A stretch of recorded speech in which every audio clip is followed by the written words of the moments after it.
Okay, thank you very much, Augustine, for allowing me to present my paper to this very interesting webinar. And I wish to thank you also for the organizer for inviting me.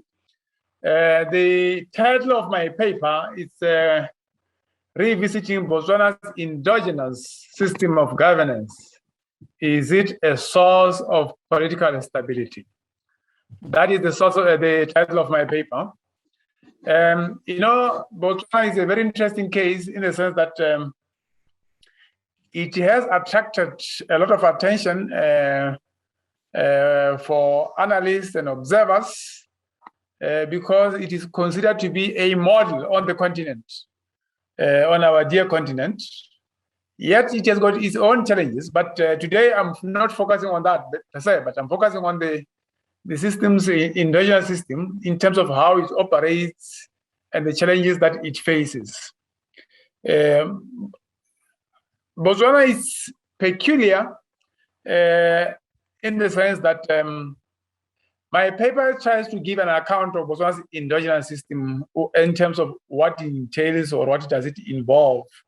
Because Botswana is considered to be a model on the African continent, in part because it has been able to sustain a multi-party system of some kind since the first elections in 1965, and it was granted political independence in 1966. So it has been operating as a multi-party democracy since then, despite the challenges that it has faced over the years. So basically, that is what my paper intends to do, in short. So this paper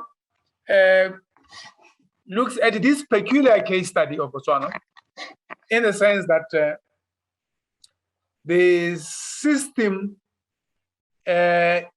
fuses endogenous system and a modern system of government. Because if you look at the case of Botswana, it is not a pure liberal democracy in the true sense of the word, the way we understand it as it is working in a place like the United Kingdom or in England.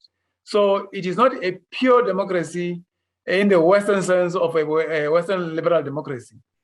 So in this democratic system or setup of Botswana, its endogenous system, it has played a critical part in shaping and influencing the country's system. So let me start by defining, in short, what is considered to be governance, because it is considered to be traditions and institutions by which authority in a country is exercised as per the definition offered by Kaufman, Carey, and Sebudubudu in 1999. So that is the definition that I have adopted for this paper because I believe it applies or covers most situations. But of course, in terms of this definition, they go on further to look at what it basically entails, because this definition, the way they present it, it is quite wide. So by this it is a process whereby the governments are selected and monitored and replaced. It also entails the capacity of the government to effectively formulate and implement sound policies. And lastly, it is about the respect of citizens and the state for the institutions that govern economic and social interactions amongst them. So this is the definition, the broad definition that, in short, that we are trying to adopt for this, for purposes of this paper. So governance, can you go to the next slide? Governance has until the 1990s been taken for granted. Yet it has been proven in terms of the academic literature that there is a positive relationship between governance and development. So that relationship, that association, positive association between governance and development has been established. And I don't intend to go into this because it has already been proven, because I don't intend to go into that terrain, but there is an extensive literature that seems to prove that, also to suggest, also or support that there is a relationship between governance and development. But what we see generally across the African continent, it's what is being declared as a crisis of governance, which is very much telling about the nature of governance that is prevailing across the African continent. So, in short, we can say that it is quite evident that across the continent generally, there is a deficit of governance. So that is why case studies or cases like Botswana are considered to be a model, because on the whole, they are compared to countries that are having a general challenge when it comes to the issue of governance. So in relative terms, that is in comparison, Botswana is considered to be a functioning democracy. And as I said, it is not a pure liberal democracy in the true sense of the word.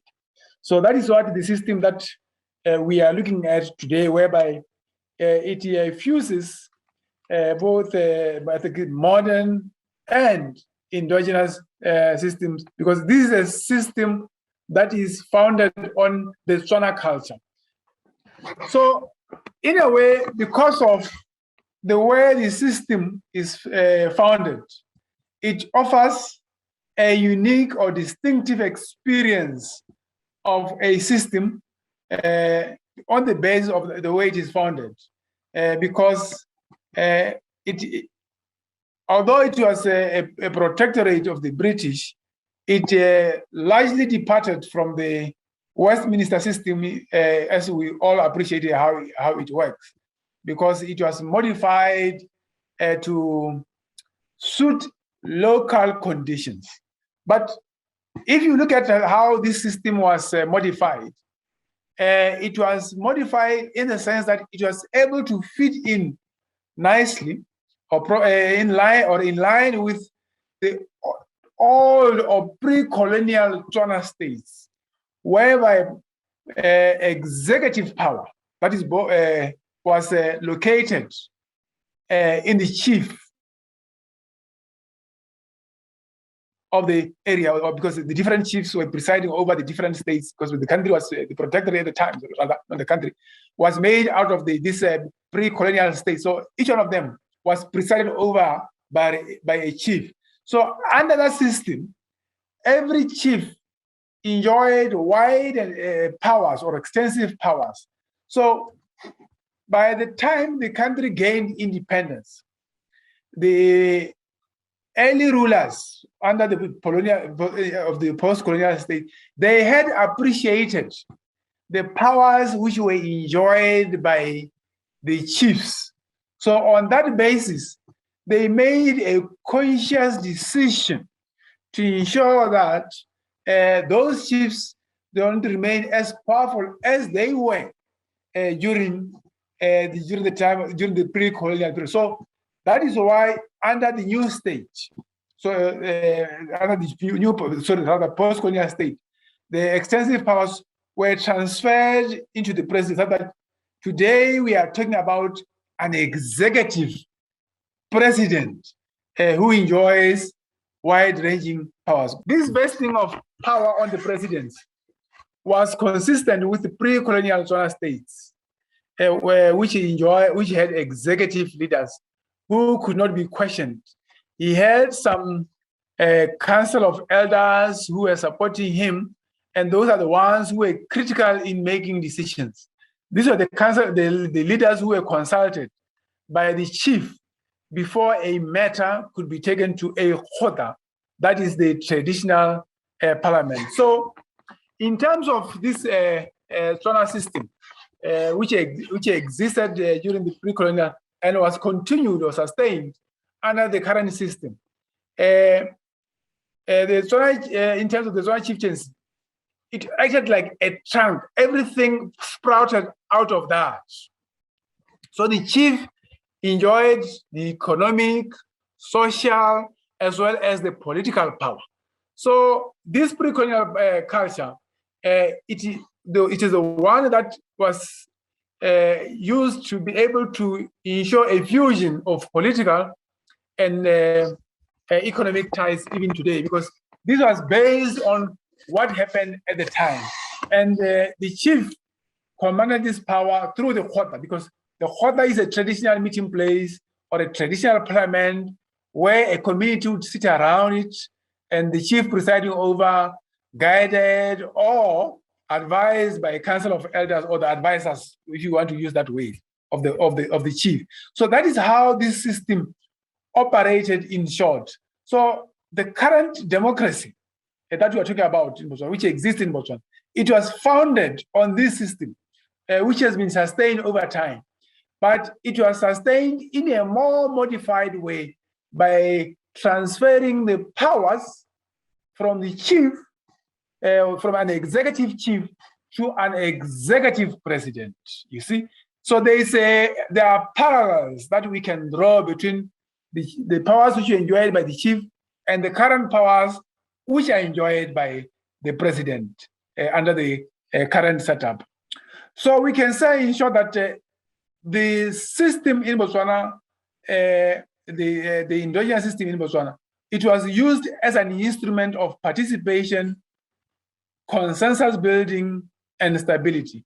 What basically happens is that under this system, because the current post-colonial state, it evolved out of the pre-colonial, the khota became the pillar of the new democratic system, whereby the chiefs had reduced powers, but at the same time, they were highly respected. They continue to be highly respected within their own communities.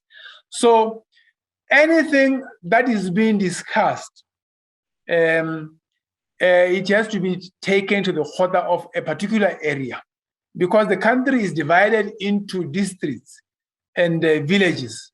So every village have got a khota whereby the chief is presiding over. So the khota is the one who is responsible for summoning the khota meeting after consulting the relevant advisors around. And by the time an issue is being taken there, as was the case in the past, he would have discussed this matter with the senior members who are around the chief, or the advisors, or what they were called, the council of elders at the time. So, but under the new system, the powers of the chiefs, as I said, were reduced. So the chief was simply enjoying this figurative role as a source of stability. So the chief, the powers were taken away, because under the old system, the chief was even responsible for allocating land. But under the new system, since independence, they introduced some democratic institutions with the chiefs presiding over initially to allocate land. They were called the land boards. So one of the critical resources which the chiefs were responsible for, the being land, was also taken away and transferred, and this allocation was transferred to the land board. So basically, as much as the chiefs continue to play a critical role, their powers were reduced, because they were reduced to the level of a civil servant in the real sense of the word, such that any chief who did not cooperate, he risked being suspended or even being removed, as it was done just a few weeks ago, not even a month, a few weeks ago. If it was those of you who are following developments in Botswana, whereby a chief in one of the critical areas in Botswana was suspended and ultimately terminated by the Minister of Local Government, because chiefs fall under the Minister of Local Government. So they were reduced to the level of civil servants, such that if they don't cooperate, as much as they remain influential in their own communities, they are controlled by government. So they don't have the same power, because now the powers they rest with the politicians, being the minister, and the ultimate office being the president. So basically, they were reduced to the level of advisors. So it is at this order whereby a semblance of participation or an appearance of participation is given. Because what basically happens is that the government was smart. Next slide. The government was smart in the sense that because they realized the power of the chiefs at the time,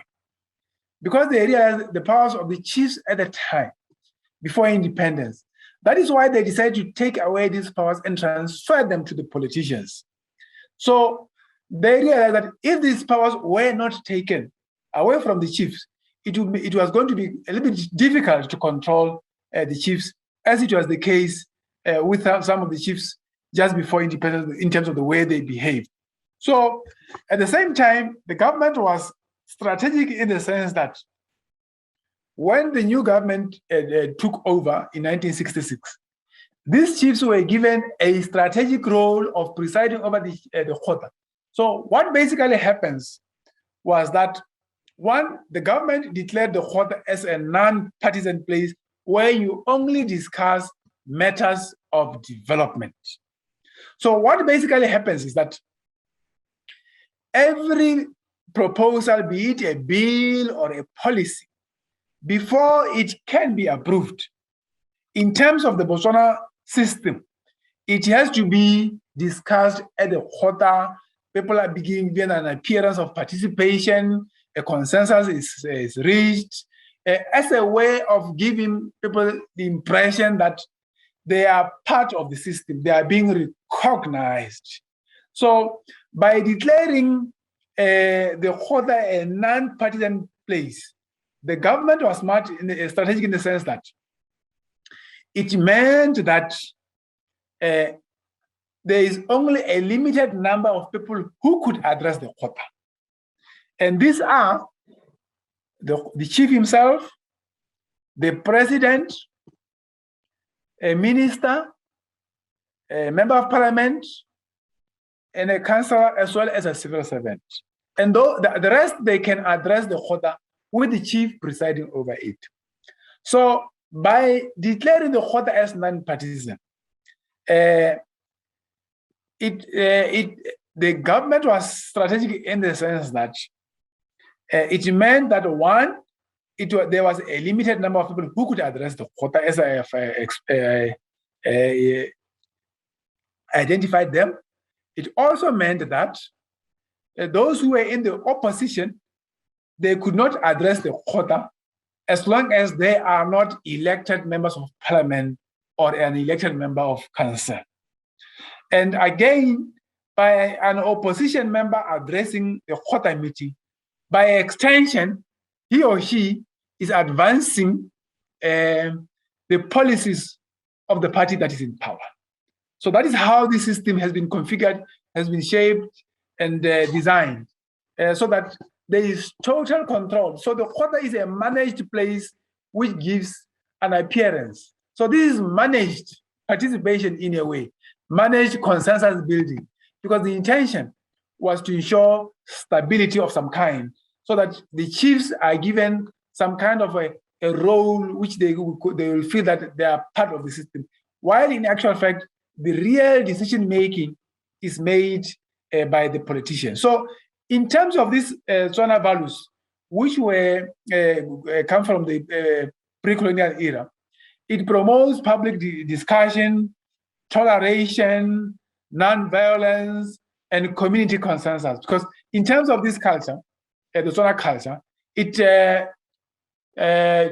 does not promote criticism in the absence of the other person. For you to be able to criticize, say, Augustine, for instance, if I were to use Augustine as a metaphor, for instance, Augustine has to be present. So you cannot criticize him in terms of the Tswana values and tradition, in terms of the Tswana endogenous system, in his or her absence. So because it promotes mutual criticism in one's presence. That is how the system basically functions. So these values, in a way, are consistent with a liberal democracy. So in a way, they become an instrument of participation, building consensus and stability through the chief. Because what the government did was that because they realized that the chiefs were more powerful before independence, and they continued to command a lot of respect amongst their respective communities and tribes.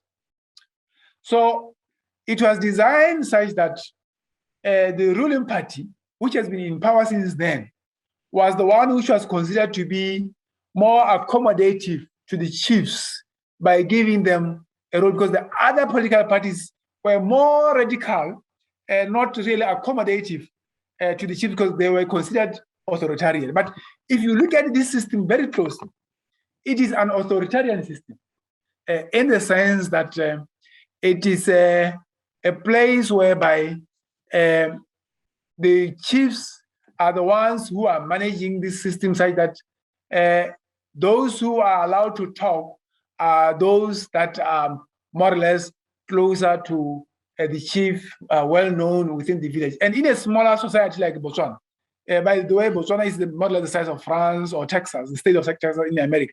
But in terms of the population, with the most recent population census, which was released just yesterday, we are sitting at 2.3 million inhabitants in Botswana.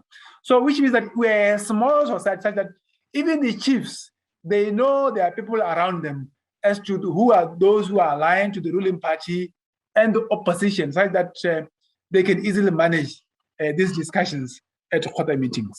Basically, the Khota, because it is sanctioned by the chief as a non-partisan structure, it has been able to been used to preserve the status quo, as I explained there in short. So let me take just leave the last slides and just take questions because the Khota in short is the one that is at the pillar of our system, which is being used to preserve the status quo. Thank you very much for giving me the opportunity, August.